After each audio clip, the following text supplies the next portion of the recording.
Camera দিয়ে video করে Facebook এবং ইউটিউবে দাওয়াতি কার্যক্রম পরিচালনা করা কোন সহিহ হাদিস দ্বারা প্রমাণিত? এইটা যিনি প্রশ্ন করেছেন আমি তার কাছে প্রশ্ন করতেছি, এই কাগজে লিখে কোন আলেমের কাছে প্রশ্ন করা এটা কোন সহিহ হাদিস দ্বারা প্রমাণিত? প্রশ্ন বুঝছেন আমার? নবী করিম সাল্লাল্লাহু আলাইহি ওয়াসাল্লামের কাছে সাহাবীরা তো মুখে প্রশ্ন করছে, তাই না?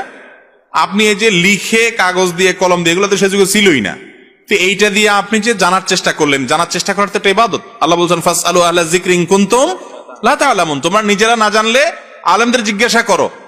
জিজ্ঞাসা করতে আল্লাহ বলছে, আপনি জিজ্ঞাসা করছেন কিভাবে? কাগজ কলম দিয়ে। এটা কোন সহিহ হাদিসে আছে? কোন সহিহ হাদিসে আছে কাগজ কলম দিয়ে জিজ্ঞাসা করার কথা? বলেন নাই, তারপরও করছেন। আপনার এই করাটা যেরকম ঠিক, এই ক্যামেরা দিয়ে ভিডিও ধারণ করে ফেসবুকে দেওয়াটাও সেরকম ঠিক। উত্তর পাইছেন? আর একটু ক্লিয়ার করি, একটা হলো উপকরণ, আরেকটা হলো ইবাদত।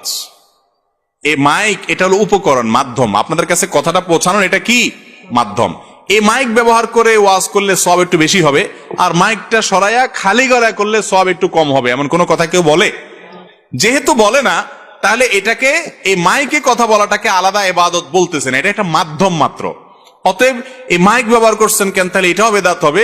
এটা একটা মূর্খতা সুলভ প্রশ্ন। বেদাত মানে হলো গায়রে দীরা দী সমর্দান বেদাতাস, যেটা দিন না সেটাকে দিন মনে করা। এই মাইক দিয়ে ওয়াজ করলে সওয়াব বেশি হবে, ক্যামেরা দিয়ে ধারণ করে ভিডিও করলে বেশি সওয়াব হবে ডাইরেক্ট করার চাইতে, অথবা এটাকে আলাদা স্বতন্ত্র ইবাদত মনে করলে তখন সেটা বেদাত হবে।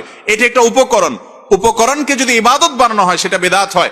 উপকরণ যদি উপকরণ হিসাবে ইউজ করা হয় ইবাদতের জন্য সেটা বেদাত হয় না।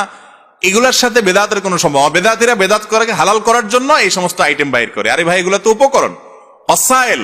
ওয়াসাইল এটাকে যদি ব্যবহার করা হয় কোনো ইবাদত করার জন্য, আমরা নামাজ পড়ার জন্য এখন মাশাআল্লাহ আমাদের আরামের জায়নামাজের ব্যবস্থা করছি, কার্পেটের ব্যবস্থা আছে, হ্যাঁ, আমাদের এসির ব্যবস্থা আছে, ফ্যানের ব্যবস্থা আছে, এগুলো সব উপকরণ, ইবাদত করতে যাতে সহজ হয়, সুবিধা হয় সেই জন্য।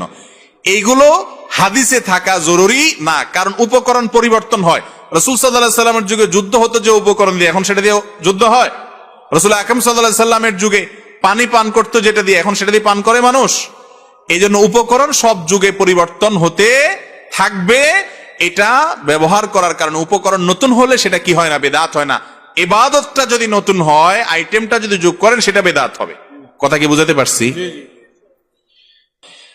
চরিত্রহীন ব্যক্তিদের হাতে ধর্মীয় প্রতিষ্ঠান বা ধর্মীয় স্থাপনার কোন ধরনের দায়িত্ব দেওয়া যাবে কিনা, বা সে যদি তার অপশক্তি ব্যবহার করে তার জায়গা ধরে রাখতে চায়, তাকে অপসারণের জন্য কি করা যেতে পারে?